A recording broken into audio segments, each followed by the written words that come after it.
Business with a servant's heart. Welcome to the podcast. Inspiration, motivation takes. Listen to the podcast. We're all about to talk about life. Our guests will share their life story. We want you to success in life and business. We're ready and we will start shortly. We're gonna talk about life. We're going to speak on business. You're gonna shine bright. We are going to witness. Business with a servant's heart. With hosts Steve, Ramona, and Ray. Inspiration, education talks. Listen to the podcast. Steve, Ramona.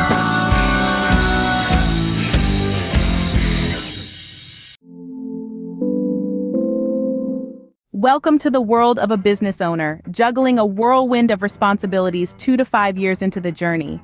Now, envision the transformative power of a mentor guiding you towards efficiency, fostering communication skills, and setting realistic goals. This mentor is the key molding a successful, profitable, socially conscious company. Harness the power of mentorship and let your business thrive. BrainShare Business Mentors is one of the top 10 mentoring firms in the San Francisco Bay Area. Let us help you build the business of your dreams. Select your path and get started today.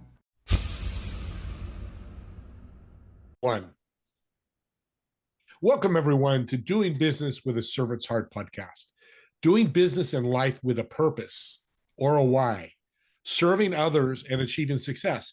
Yeah, you're going to hear today, especially as I talk about, you can serve and still make money and be successful in your life. I'm your host, Steve Ramona, and we created this show for you because we want everyone to be motivated, inspired, and educated to learn how to do business and live life to make an impact in the world. As you listen to this incredible guest, and he's truly incredible, is how are you going to serve today and what impact will you make today, which will lead to a better day tomorrow. And my two sponsors, brainshare.us, build a business that works without you. Discover how to create a self-sustaining business that thrives even in your absence. You can have a business that doesn't tie you down. We'll guide you through the steps to build an enterprise that operates smoothly without your constant oversight. And pitchdb.com. How would you like to be a speaker at 11,000 conferences, 3 million podcasts, a newspaper article or a magazine article written about you? That's what PitchDB does, is a database of thousands of different gatekeepers that can get your thought leader expertise out to the world. Reach out to me. I'll have information about both my sponsors in the show notes. Now let's get to the show. I talked about impact in my monologue, and to me, a servant's heart makes an impact, sometimes small, sometimes big. But we're going to jump into something, and I love tech, so I'm super excited to have him on. Robin, welcome to the show. Oh, Steve, what a wonderful introduction. Thank you. And the other interesting thing that I really want to highlight is you've got some wonderful sponsors. So great. Well done. Thank you very much, Robin. I appreciate that.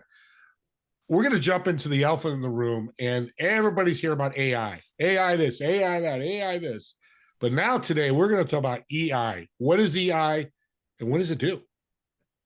Well, emotional intelligence is EI, and this is the way in which you combine your thinking with your feelings in order to make good decisions and build up authentic relationships, and do it with the intention of taking action.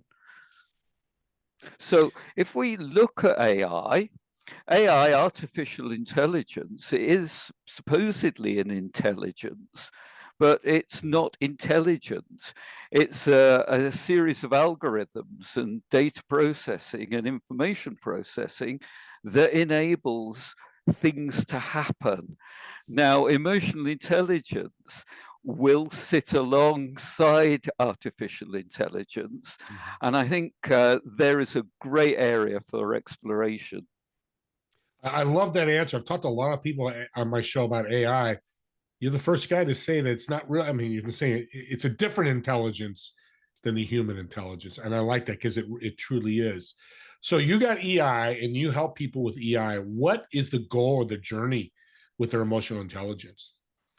Well, look, I think it's vitally important for me to say, am I emotionally intelligent?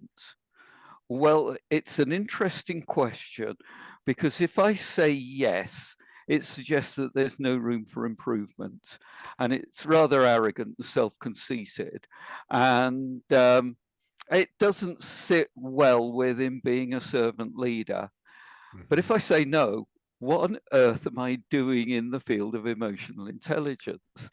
So there are going to be times when I go into a situation, I engage with people, I come out and I feel good about the interaction that we've got. I've built up relationships. I've left the relationship better than when it started. I've made good decisions. And then there are other times when I really struggle. Is it me? Is it the other person? Chances are it is me. And what it means is that I screw up because I'm human, just like you are, Steve. So Yep. I'm continually improving the way in which I work with my emotional intelligence. And you're right, we're fallible. The Lord, I'm a faith believer, God made us fallible for a reason, I think, to learn those lessons that you make mistakes. So it's okay to make a mistake. Is communication a part of emotional intelligence? Oh, most definitely, because Yeah. it's a fundamental key part of emotional intelligence. How do we engage with people, and how do we engage with them in an emotionally intelligent manner? And one of the core components of emotional intelligence are social skills, or is social skills, if I get my English grammar correctly. Yeah. So one of the key components is social skills. And really, this means understanding how to communicate with another person.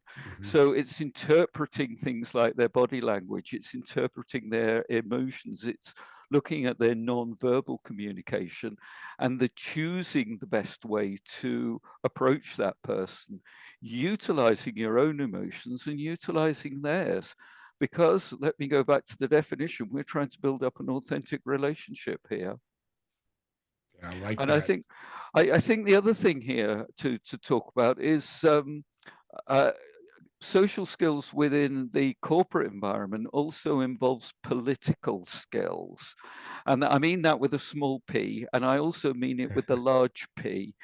Now, the large P, let's put to one side, because it's the small p that is the culture of the organization. And this is part of the emotional climate.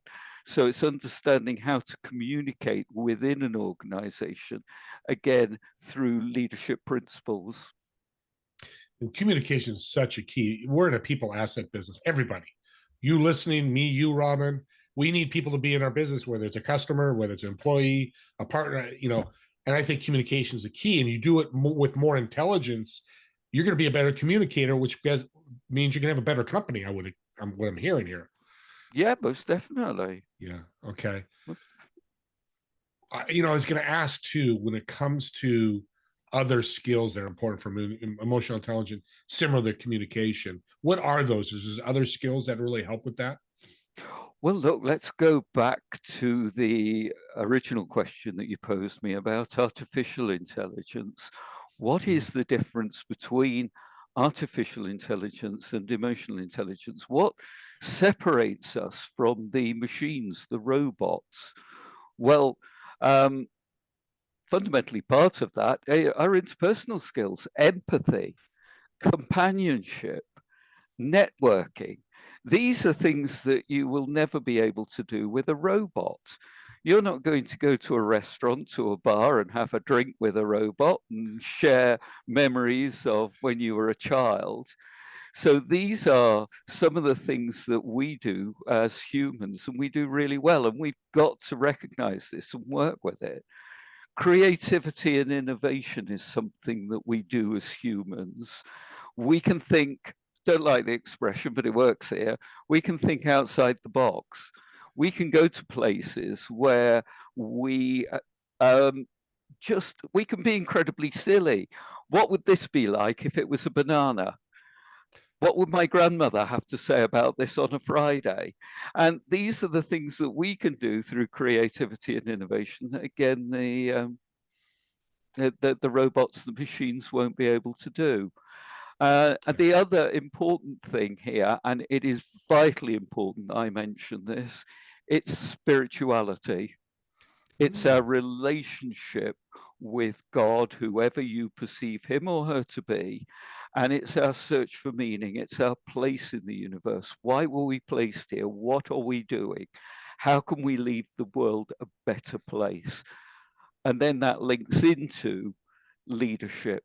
It's understanding the emotional context, working with it, and also utilizing our strategic capability to react to situations as they continually change around us.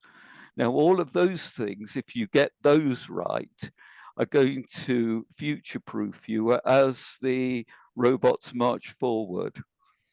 I like that. We need to be prepared. Brings back Arnold Schwarzenegger's movie, The Terminator. You know, they get a robot's going to take over.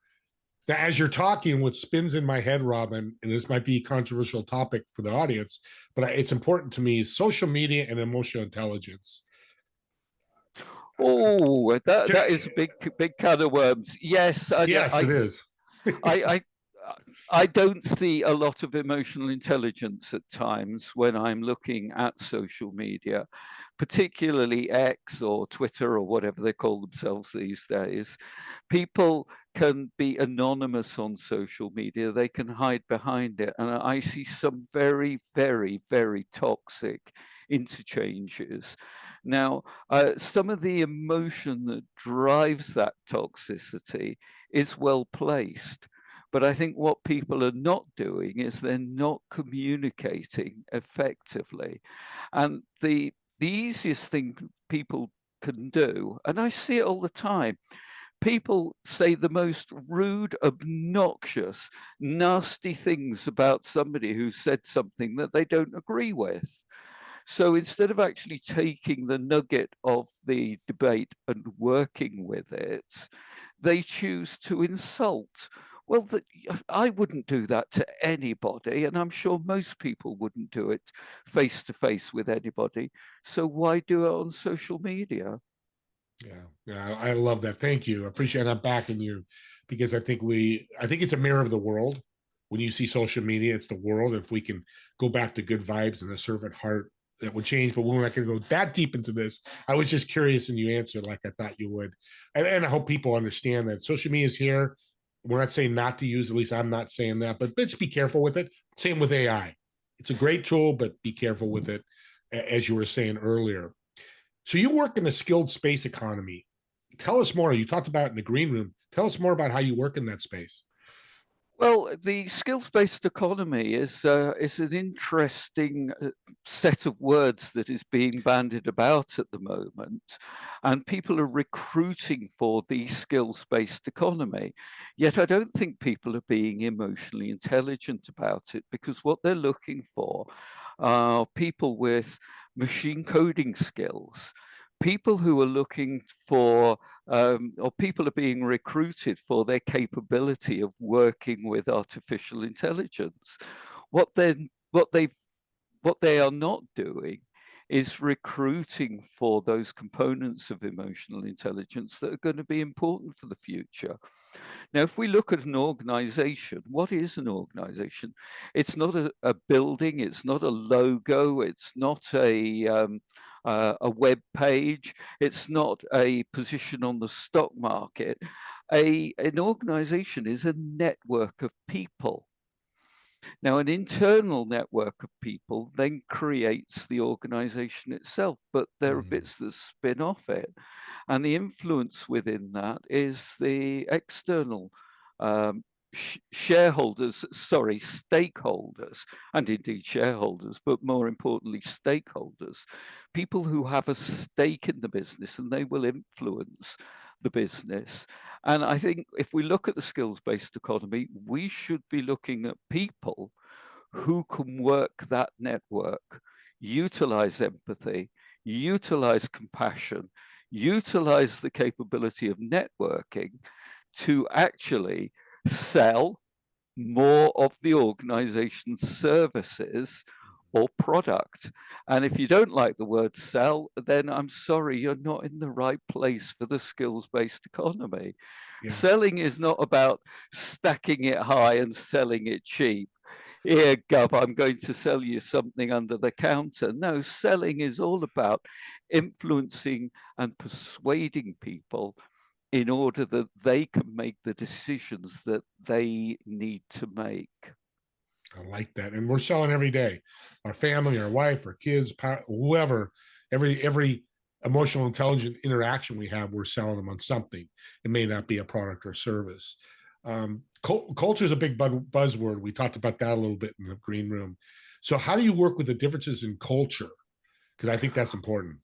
It is very, very important. Now, I go back to the basic fundamental principles of human interactions.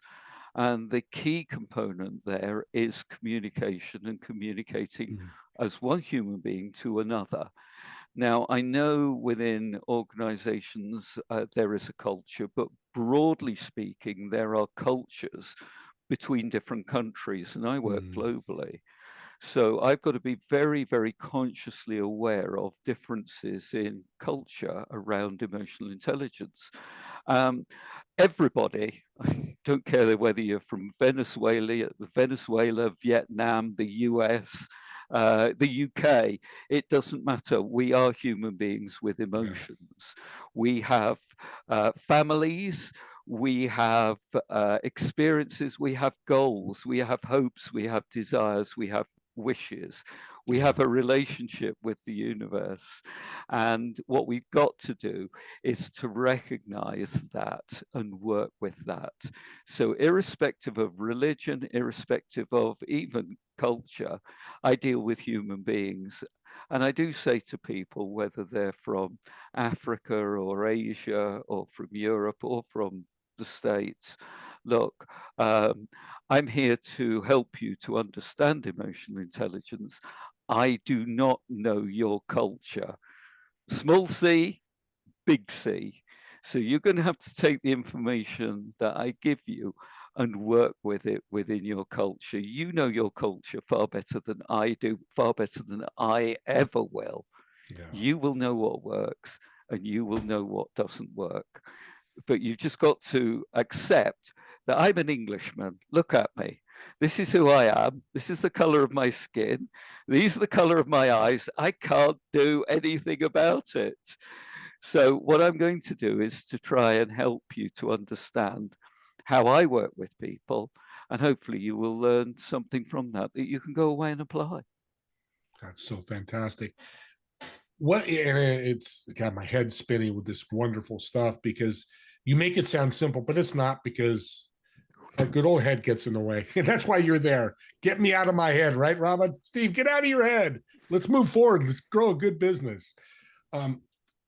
It's a Servant's Heart podcast, and we talked about servant leadership. When you see a servant leader, what characteristics do you see in them that makes them that leader?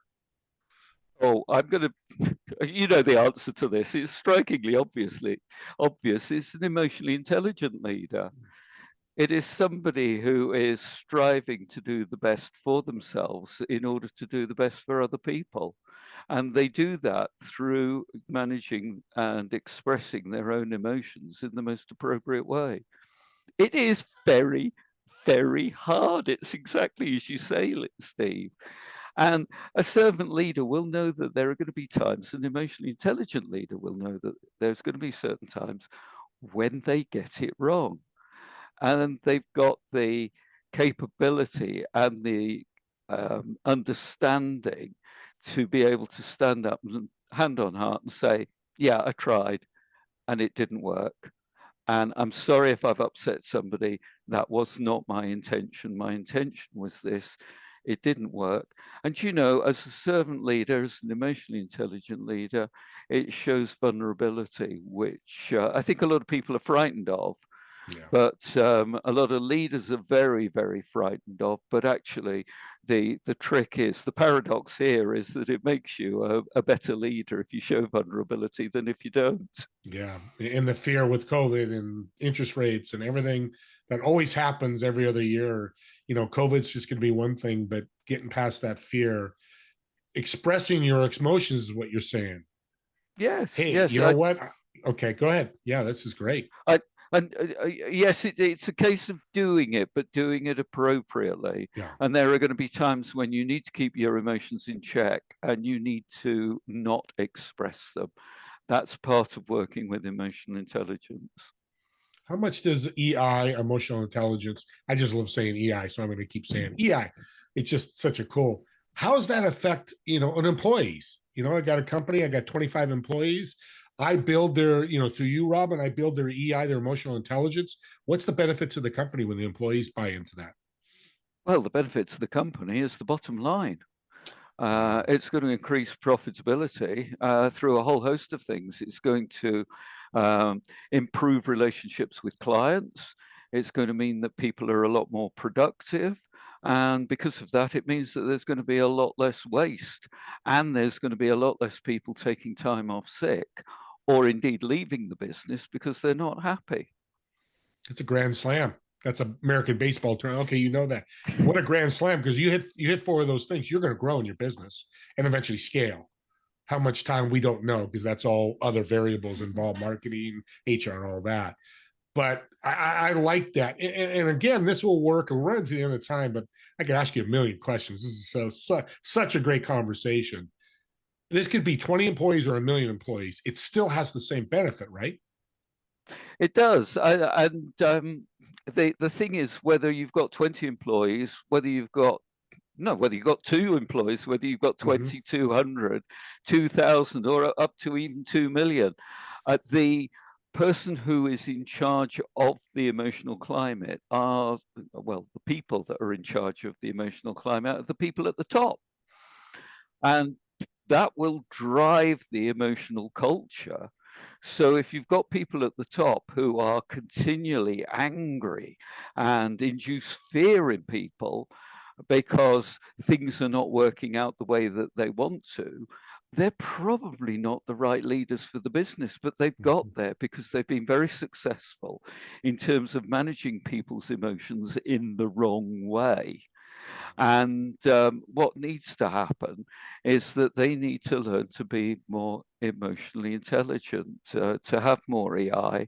But a lot of people at that kind of level assume that they've already got it. Therefore, there's no need for them to actually be trained within it. Yeah. This is such great stuff. And the word that comes to my head that's tied to this is accountability. It's got to be a big part of this too, right? Or a part of it, at least. Yeah, it's having that accountability and having that vulnerability to actually say, look, it's not working. It's not a case of you need to change. It's a case of I need to change. I love the abilities. Those are two big ones there, especially for companies themselves. Well, can you give us, we come to the end here, and I don't want it to end. I think I have to have you come back because there's a lot more we can cover in this aspect of this. But what's any last words you want to leave the audience? Well, I think the last words that I want to leave come from Daniel Goleman, who brought emotional intelligence into the public consciousness in the mid-90s. Now, he wrote some books. They are not easy to read. I find Daniel Goleman's narrative rather clunky, but distilling out some really good stuff from there. There is some good stuff, but you've got to search for it. And a quote that I like from Daniel Goleman is, there is intelligence in emotion, and intelligence can be brought to emotion. And I think that then loops right back to the beginning of the conversation when we were talking about AI. AI does not have, will never have emotion. And that the reason why is that they just don't possess this wonderful piece of machinery, this wonderful bit of kit that we've got inside of our head, a human brain. Best computer in the world. You are an audience. You can see why he's in emotional intelligence. See how smart he was, intelligent. He brought this thing right back around to the beginning. Very well done. And that's a great comment. I like that. Let's differentiate AI and EI. Let's make sure we keep those on their separate areas of the freeway or lanes of the freeway. Well, how can people get a hold of you? Give us so many great tips. How can people find you? Well, people can find me very easily on LinkedIn. Just put in Robin Hills. I was on LinkedIn very early on, so I was actually able to get the domain name with my name rather than my name and a whole load of numbers. So just look for Robin Hills. I should come up. And if you want to engage with me through my website, it's ei4change.com. And I'd be more than happy to engage with anybody. Oh, there you go. I want to thank you so much for being a wonderful guest. This has been fantastic. Steve, it's been a wonderful experience. I've enjoyed every moment of it. Thank you so much. Oh, you bet. No, we'll get together. We'll bring it back for part 2. I know you guys are sitting on the edge of your seat. I'm going to have to make you wait because I think it's going to be worth it. I also want to remind you what Robin did today was so skillful and so amazing. Tips of $1 million tips here for your company, for your life, not just business. Use the forward and the reverse buttons on the podcast platform you're on or YouTube, and take those pieces that you listen to and go, Robin, oh, that's great stuff. And listen to it over and over again. I'd love for you to, and Robin would love for us to have you listen to the whole show or watch the whole show. But if there are bits and pieces of this show that you love, grab it, save it, whatever, and reach out to Robin if you have any questions. As you can tell, he's easy to talk to. So that's a piece of cake. So do that. Also, don't forget my TV show, Together We Serve. It's Fridays at 2 p.m. and 5 p.m. Eastern every Friday. And don't forget about the swag. Let's get the doing business with a servant's heart message out there in hoodies, t-shirts, hats, whatever it may be. The link will be in the chat, as well as Robin's contact information. And I want to thank you, as I always say at the very end, thank you for listening or watching, depending on what platform you're on. We really appreciate it, me and Robin. And we'll see you all in the next episode of Doing Business with a Servant's Heart. See y'all.